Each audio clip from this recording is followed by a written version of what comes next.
Bonjour Manuel Bompard. Bonjour. L'Europe fait donc bloc avec Volodymyr Zelensky, une demi-douzaine de dirigeants européens à Washington aujourd'hui pour échanger avec Donald Trump autour d'un possible plan de paix. Est-ce que finalement venir en bloc, en pack même, j'allais dire, c'est pas la meilleure manière de faire face au président américain ? Écoutez, malheureusement, tout ça marque quand même la faiblesse de l'Union européenne, de la France de manière générale, dans sa position vis-à-vis du président américain comme vis-à-vis du président russe. On en est maintenant, en quelque sorte, il faudrait se féliciter du fait que la France vienne dans les bagages de M. Zelensky pour participer au débriefing du sommet qui a été organisé la semaine dernière. Il n'aurait pas fallu y aller ? Non, je dis pas qu'il n'aurait pas fallu y aller. Je dis juste que c'est quand même la preuve du fait qu'aujourd'hui on s'est rendu impuissant pour jouer un rôle qui soit un rôle moteur permettant d'obtenir le plus rapidement possible une paix, qui soit une paix juste et durable entre l'Ukraine et la Russie. Et ça, c'est la conséquence d'une politique qui a été mise en place depuis des mois et des mois, des années et des années. Ça fait depuis des mois et des mois que nous disons, nous, à la France Insoumise, attention, par votre alignement sur la position américaine, vous vous rendez en quelque sorte dépendant des changements stratégiques des États-Unis d'Amérique et notamment du changement stratégique qui a intervenu après l'élection de Donald Trump. Et aujourd'hui, on en paye le prix.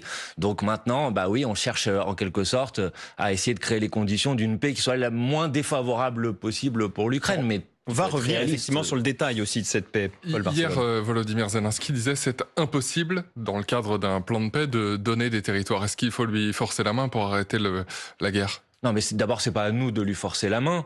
Ensuite, et Donald Trump peut lui forcer la main ou pas ? En matière de politique internationale, malheureusement, à un moment, il y a un principe de réalité, de réalisme qui s'applique. Aujourd'hui, l'Ukraine est dans une position qui est une position très défavorable. Elle l'est d'autant plus que les États-Unis d'Amérique ont dit, en quelque sorte, qu'ils se retiraient en termes au moins de soutien militaire. Donc c'est pas tout à fait vrai pour l'instant. Les armes continuent à arriver. Oui, enfin, les déclarations de Trump sur ce sujet depuis des mois et des mois sont assez claires sur le fait que ça ne prend pas le chemin en quelque sorte d'une intensification de l'aide américaine.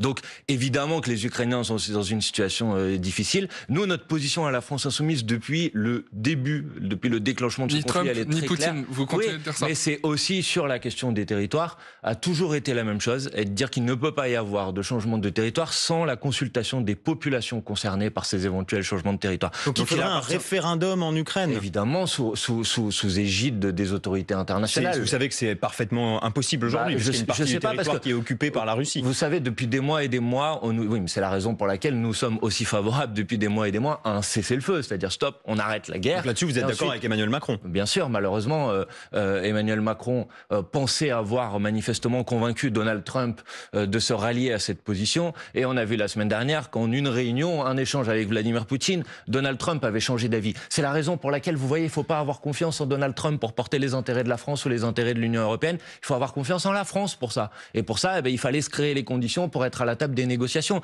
pas venir quémander. Attendez, donner simplement pour comprendre, Manuel Bompard, comment on aurait fait ? En fait, ça fait depuis des mois et des mois. Parce que ce sont les Américains qui fournissent le plus d'armes à l'Ukraine. Très bien, mais moi je vous dis que ça fait depuis des mois et des mois que nous disons arrêtez d'entretenir l'illusion d'une solution militaire acceptable à ce conflit. Il n'y en aura pas, et donc il faut créer les conditions de négociation. Et il faut que la France, il faut que l'Union européenne joue un rôle moteur pour ouvrir ces négociations. C'est pas ce que la France a fait, c'est pas ce que l'Union européenne a fait. Et aujourd'hui, on est donc dépendant des initiatives des autres. Et quand on est dépendant des initiatives des autres, on n'est pas en mesure de fixer les conditions de la discussion. Et c'est un problème pour l'Ukraine, et c'est un problème pour la France et pour l'Europe, parce qu'on est en train de parler des conditions d'une paix en Europe sans les Européens. Je pense que tout le monde peut réaliser à quel point cette situation est une situation problématique. Juste, vous semblez avoir la dent dure. Est-ce que Volodymyr Zelensky doit partir ? Est-ce que vous l'appelez à partir ?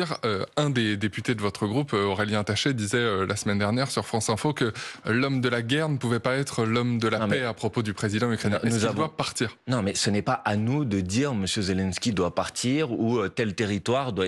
Pourtant, c'est un petit peu ce que dit Jean-Luc Mélenchon. Non, pas du tout, mais en fait... c'est avoir maintenu Zelensky en place alors que son mandat présidentiel est fini. Oui, parce que c'est une question qui se pose. Il a écrit ça, Jean-Luc Mélenchon, sur son blog.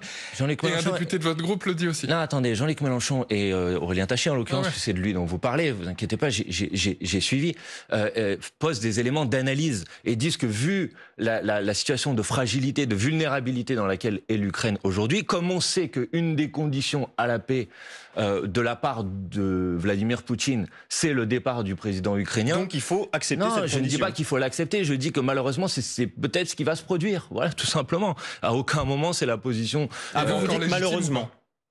Mais malheureusement, l'Ukraine va se retrouver dans une situation où elle va devoir accepter des conditions de paix qui sont des conditions défavorables. Et vous savez, ça fait... Y compris le départ de... Mais je n'en sais rien, je ne sais pas s'ils vont l'accepter ou pas, mais je crains que ça se produise, je vous le confirme. Et vous savez, ça fait depuis, encore une fois, des mois et des mois que nos positions sur ce sujet sont caricaturées de manière permanente et qu'à chaque fois, on vient nous chercher en quelque sorte des polémiques pour que quelques mois plus tard, en quelque sorte, ça soit ce que nous avons dit qui se produise. Vous savez, il y a quelques mois, quand j'ai parlé de la nécessité d'avoir une consultation des populations concernées sur les territoires disputés, on m'a dit « Mais comment pouvez-vous dire ça ? Le principe de base doit être le respect de l'intégrité territoriale de l'Ukraine. » Et aujourd'hui, vous avez l'Union européenne, les Européens comme les Américains qui sont en train de tirer. Mais malheureusement, vu la situation, peut-être que malheureusement, il va falloir accepter ça. Mais peut-être que partir d'emblée en disant de toute façon, il y aura des concessions territoriales et le président va partir, en clair, reprendre ce que demande le Kremlin est peut-être pas une bonne base de départ. Mais vous ne pouvez pas, il ne faut pas caricaturer. C'est ce que certains reprochent à Donald Trump d'avoir fait d'ailleurs. Oui, mais vous ne pouvez pas caricaturer les positions des gens comme ça. C'est pas parce que vous ayez posé des éléments d'analyse sur ce qui risque de se produire que c'est ce que vous souhaitez. Malheureusement, encore une fois, en matière de politique internationale, parfois il faut aussi avoir une conscience des rapports de force. Parce que sinon, vous posez des conditions et puis ensuite ces conditions, elles ne peuvent pas s'appliquer. Donc là, la question qui devrait tous nous interpeller et nous intéresser, c'est comment créer les conditions le plus rapidement de la paix, d'abord, d'une paix qui soit d'une paix juste et d'une paix dans laquelle les intérêts des Européens et les intérêts des Français en particulier sont respectés. Et pour ça, il faut que cette paix, elle crée les conditions d'une pacification du continent européen. C'est-à-dire, est-ce qu'il faut accepter, par exemple, l'idée d'un principe sur le même modèle que l'article 5 de l'OTAN, cette espèce de défense mutuelle, sans adhésion de l'Ukraine à l'OTAN? C'est ce que semble défendre Donald Trump. Mais je trouve ça... Est-ce que vous êtes favorable? Non, mais je trouve ça, si vous voulez, assez théorique. Parce que comment vous pouvez imaginer que Donald Trump, qui promet à la population américaine qu'elle ne rentrera jamais en guerre dans un autre pays... Ça, c'était sa promesse de campagne. Oui, voilà. Comment vous pouvez imaginer qu'ensuite, en quelque sorte, il va respecter l'engagement qu'il prendrait qu'en cas de nouveau conflit entre la Russie et l'Ukraine, c'est un peu technique pour ceux qui nous écoutent, les Américains... On l'explique depuis ce matin sur France Info, donc je pense que on espère que c'est un peu clair. Les gens comprennent. Écoutez, moi, sur ce sujet, avec la France Insoumise, nous disons la même chose là aussi depuis le début. Nous disons, s'il doit y avoir des garanties de sécurité qui sont en quelque sorte garanties par d'autres puissances et d'autres pays, de notre point de vue, ça doit se faire sous l'égide de l'Organisation des Nations Unies. Parce que c'est ça le cadre de la diplomatie internationale. La meilleure garantie de sécurité pour l'Ukraine, ce n'est pas que l'Ukraine a une armée puissante, forte, équipée, et qui puisse tout simplement défendre le territoire ukrainien. Vous pensez sincèrement que l'armée ukrainienne peut être suffisamment forte et équipée pour pouvoir résister à une armée et l'armée russe? Aujourd'hui, c'est sensiblement la meilleure armée d'Europe. Oui, d'accord, mais vous voyez bien quel est l'état de la situation militaire et donc la difficulté pour l'armée ukrainienne de pouvoir résister à une agression comme celle de la Russie. Avoir des avions, par exemple, qui permettent de surveiller le ciel ukrainien. Vont donc devoir acheter les Européens pour les fournir aux Ukrainiens. Enfin, je veux dire, à un moment, pendant combien de temps? Donc, non, si vous voulez créer des conditions, des garanties de sécurité, soit des garanties de sécurité crédibles. De mon point de vue, je l'ai dit, je pense que ça doit passer par le fait de mettre l'Organisation des Nations Unies au cœur de la discussion, parce que c'est ça qui est le plus fort en termes de garantie. Ça fonctionne encore il faudrait que ça fonctionne. J'ai entendu le président. Ça, vous aimeriez, c'est un souhait. Oui, mais écoutez, je suis pas le seul, puisque j'ai entendu le président de la République, Emmanuel Macron, hier à la sortie de son entretien au fort de Brégançon, dire que le respect devait être, la question centrale devait être le respect du droit international. Si on est attaché au respect du droit international, on doit être attaché aux organismes qui maintiennent et qui garantissent le respect du droit international. Et ensuite, il faut des garanties de sécurité, que ce soit des garanties de sécurité de pacification à long terme du continent européen. Par exemple, faire en sorte qu'il y ait une reprise des traités qui nécessitent la disparition des armes chimiques. Par exemple, reprendre les traités sur le fait qu'on ne déploie pas des missiles intermédiaires aux frontières de l'Ukraine et aux frontières de la Russie. Voilà, moi je pense que si la guerre, la paix en Ukraine doit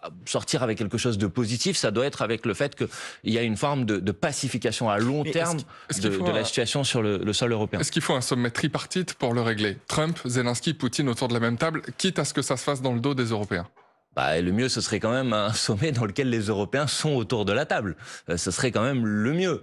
Après, à défaut, oui, évidemment que la paix ne peut pas se négocier dans le dos de Zelensky et des Ukrainiens. Ça, ce serait la situation la plus dramatique. Mais y compris avec Poutine, ça veut dire qu'il faut vraiment définitivement en parler. Mais si vous voulez faire la paix avec Vladimir Poutine, il faut discuter avec Vladimir Poutine. Donc et là aussi, on a été longuement caricaturé sur ce sujet. Et je vois bien que tout le monde, en quelque sorte, y revient maintenant. C'est étonnant quand je vous entends, Manuel Bompard, enfin quand je lis Jean-Luc Mélenchon et que je vous entends, quand je lis Jean-Luc Mélenchon, j'ai l'impression de lire du Jean-Luc Mélenchon. Oui. Quand je vous entends, j'ai presque l'impression d'entendre quasiment un soutien d'Emmanuel Macron. Soutien d'Emmanuel Macron? Non, mais vous avez des positions qui sont très consensuelles. Ah bon? C'est assez consensuel ce que vous dites. Il faut faire la paix, l'ONU, etc. Discuter avec tout le monde. En l'occurrence, je dis exactement la même chose que ce que dit Jean-Luc Mélenchon sur la paix et sur l'ONU. Mais quant à Emmanuel Macron, j'ai qualifié sa position sur le dossier ukrainien depuis des mois et des mois de fiasco. Donc si vous appelez ça une position de soutien, je pense qu'on n'a pas tout à fait la même conception du soutien. En tout cas, sur les constats, il y a quand même des choses qui se ressemblent. Donc en fait, vous... Pardon, c'est pas grave, produisez l'analyse que vous voulez, mais je ne me retrouve nullement et pas du tout dans la position qui a été la position d'Emmanuel Macron sur le dossier ukrainien depuis des mois et des mois. Quant au constat, le constat que je fais aujourd'hui, c'est du fait que la politique internationale d'Emmanuel Macron a organisé la faiblesse de la France et a organisé la faiblesse de l'Union européenne et son impuissance pour agir sérieusement sur l'issue du dossier ukrainien. Vous n'avez pas eu un mot sur l'OTAN quand Jean-Luc Mélenchon, lui, répète dans son poste de blog... Parce que cette question, elle est derrière nous, Adrien Becht. Je veux dire, tout le monde pas pour Vladimir Poutine. Mais tout le monde sait aujourd'hui que, pardon, ça va peut-être vous choquer, mais tout le monde sait aujourd'hui que les conditions de la paix en Ukraine ne passeront pas par le fait que l'Ukraine rejoigne l'OTAN. Oui, mais tout le monde le sait. C'est une exigence de Vladimir Poutine et c'est ce qu'a accepté aujourd'hui Donald Trump. Mais la position qui a été la position française et la position, en tout cas pas la mienne, mais la position d'Emmanuel Macron qui visait à ce que on prenne position pour que l'Ukraine rejoigne l'OTAN, c'est une position qui est complètement écartée aujourd'hui. D'ailleurs, nous avions voté contre à l'époque, nous avions été critiqués pour ça, mais c'est la preuve qu'une nouvelle fois nous avions raison. Et tout le monde ne dit pas, Manuel Bompard, que l'une des raisons de la guerre, c'est l'OTAN. Mais c'est ce que dit Jean-Luc Mélenchon et c'est ce que dit aussi le Kremlin. Je dis évidemment qu'une des raisons de la guerre, c'est le fait que après la chute du bloc soviétique, la question des frontières elle n'a pas été stabilisée, que la question de l'extension de l'OTAN jusqu'aux frontières de la Russie a été évidemment pour la Russie un facteur d'inquiétude et que évidemment ça a fait partie des conditions de la guerre. Est-ce que dire ça? Non, mais parce que le problème c'est qu'on est dans un... On pourrait dire aussi qu'il y a un impérialisme. Mais évidemment, mais le problème c'est que vous savez la situation c'est pas binaire les choses. Vous pouvez à la fois dire ça et évidemment dire ça, et je suis en 100% d'accord d'ailleurs avec Jean-Luc Mélenchon qui a été le premier responsable politique à condamner l'invasion de l'Ukraine par la Russie. Vous pouvez à la fois dire ça et à la fois dire qu'en aucun cas ça justifie l'agression impérialiste de Vladimir Poutine contre l'Ukraine. Vous savez, les choses sont un peu plus compliquées. Vous n'êtes pas soit blanc, soit noir. Donc moi, j'essaie d'avoir, avec Jean-Luc Mélenchon, en l'occurrence, je crois que je suis tout à fait d'accord avec lui, une position équilibrée, sérieuse et raisonnable. Manuel Bompard, vous restez avec nous. On va revenir en France dans une minute. C'est juste après le fil info de 9h moins le quart. Héloïse Roger. Une réunion au sommet aujourd'hui entre le président ukrainien, son homologue américain et une délégation de dirigeants européens, dont le chef de l'État français à Washington. Les Européens qui veulent faire entendre leur voix sur le conflit en Ukraine. Hier, Emmanuel Macron a dénoncé la volonté de Vladimir Poutine de faire capituler Kiev. Cette nuit encore, sur le sol ukrainien, les frappes russes ont fait au moins 4 morts, dont 2 enfants à l'est du pays. Des routes bloquées, des banderoles avec les visages de tous les otages en Israël. Hier, des milliers de personnes se sont mobilisés pour dénoncer les prises de position de Benyamin Netanyahou. Il demande au Premier ministre de mettre fin à la guerre dans la bande de Gaza et de rapatrier les otages israéliens encore détenus. Et ce matin, dans un communiqué, l'ONG Amnesty International dénonce une campagne de famine délibérée dans l'enclave palestinienne de la part de l'État hébreu. En Seine-et-Marne, une enfant de 11 ans atteinte de troubles autistiques est décédée lors d'une sortie hier sur une base de loisirs à Fontainebleau. C'est la 3e noyade d'un enfant en situation de handicap en une semaine. Une campagne de rappel au niveau européen a été lancée pour des Peugeot 308. Ça concerne des modèles produits entre 2015 et 2019. Les automobilistes concernés doivent contacter leur concessionnaire. Et puis l'épisode de canicule prend fin petit à petit. Aujourd'hui, plus que 7 départements sont en vigilance orange après 10 jours de chaleur intense, notamment dans le sud-est de la France. France Info. Le 8-30 France Info, Paul Barcelone, Adrien Beck. Toujours avec Manuel Bompard, député des Bouches-du-Rhône de la France Insoumise, coordinateur national de LFI. Manuel Bompard, parlons de politique nationale avec l'appel hier de Jean-Luc Mélenchon à soutenir le mouvement Bloquons tout du 10 septembre. Est-ce que c'est pas de votre part, à la France Insoumise, une manière de récupérer ce mouvement qui, par ailleurs, excusez-moi du peu, se dit opposé à tout diktat de parti politique, à toute logique partisane. Bien sûr, mais à aucun moment il s'agit de dire que la France Insoumise la ficelle, va elle est pas en un peu quelque grosse, sorte quand même, imprimer quelles sont les modalités, les mots d'ordre ou les revendications de ce Mais mouvement. d'ailleurs, on ne sait pas à quoi ça va ressembler. Vous savez ce que vous allez faire le 10 septembre On ne sait pas précisément quelles sont les modalités et c'est ce mouvement qui va en décider. Mais vous soutenez quand même. Mais évidemment, parce qu'on en partage les revendications. Et la revendication principale, c'est le fait que le plan Bayrou qui a été annoncé avant l'été soit retiré. Vous en partagez toutes les revendications quand certains demandent par exemple moins d'impôts, etc. Mais je sais pas, enfin le problème c'est qu'il là aussi il faut faire attention, il faut pas caricaturer ce mouvement. Moi en tout cas, les revendications que j'ai vues aujourd'hui, par exemple le fait de retirer ce plan Bayrou, par exemple le fait de revenir sur la réforme des retraites, la retraite à 64 ans, par exemple le fait de refuser que ce soit les Françaises et les Français qui payent le prix, paye les conséquences clair, de la politique d'Emmanuel Macron depuis 2017. Oui, effectivement, je le soutiens et je le partage. Et ensuite, j'en respecte le caractère, pas apolitique, apartisan. Et c'est-à-dire que je propose et je demande aux militants de la France Insoumise et à toutes celles et ceux qui partagent nos idées de se mettre à disposition, de se mettre au service de ce mouvement pour faire en sorte qu'il réussisse. Parce que c'est la condition pour protéger les Français des conséquences du ravage que va faire le plan Bayrou s'il rentre en application. Attendez, mais sauf si on se trompe, ce mouvement jusqu'ici, il est plutôt cornaqué par une partie de l'extrême droite, il est venu sur les réseaux sociaux.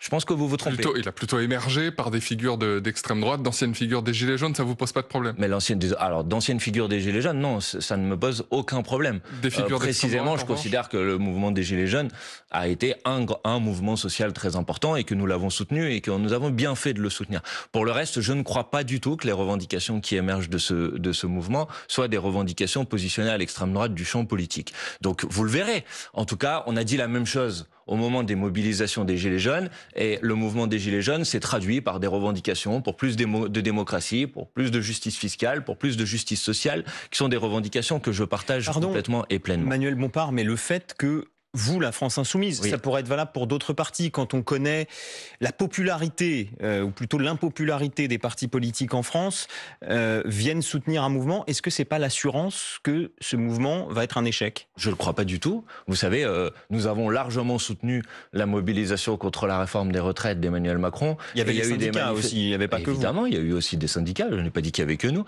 Et ça s'est traduit par le fait qu'il y ait plusieurs millions de personnes qui défilent dans les rues, et par un mouvement qui a sans doute été le mouvement populaire, le plus populaire précisément de ces dernières années. Donc non, évidemment ce n'est pas le cas. Écoutez, pour faire céder, pour empêcher le plan Bayrou de pouvoir s'appliquer, la bataille elle doit se mener sur tous les terrains. Elle doit se mener sur le terrain institutionnel et elle doit se mener sur le terrain de la mobilisation. Et donc moi, oui, le 10 septembre, j'appelle tout le monde à participer à ce mouvement, à se mettre à disposition de ce mouvement, à participer à cette volonté de bloquer le pays parce que manifestement on est face à un pouvoir qui n'entend rien et qui prétend encore une fois passer en force. Vous avez un peu pris de vitesse le reste, notamment de vos partenaires ou anciens partenaires à gauche, en étant les premiers à dire on soutient ce mouvement du 10 septembre. C'est une manière de continuer de faire un pas de côté et d'assumer la fracture. Non, c'est une manière de faire ce qui nous semble être juste pour le pays. Ensuite, si d'autres formations politiques... Et tant pis pour les autres. Si d'autres organismes... Mais non, pas tant pis pour les autres. S'ils veulent appuyer et soutenir ce mouvement, ça sera très bien. Moi, je suis pas là pour régler des comptes avec les autres formations politiques. Je suis là pour essayer de faire en sorte de protéger les Françaises et les Français des conséquences désastreuses, dramatiques que va consister pour le pays si ce plan Bayrou, si la suppression de ces 2 jours fériés, si cette année blanche, parce que c'est ça le cœur de ce dont on est en train de parler, rentre en vigueur. Donc non seulement nous soutenons la mobilisation du 10 septembre, nous demandons à ce qu'une session extraordinaire de l'Assemblée nationale puisse se réunir. On ne peut pas attendre le 21 septembre pour pouvoir commencer à discuter de ce sujet. On n'a pas de temps à perdre et nous déposerons immédiatement une motion de censure. Si François Bayrou, parce qu'il n'y a rien à négocier avec M. Manuel Bompard, c'est ma toute dernière question.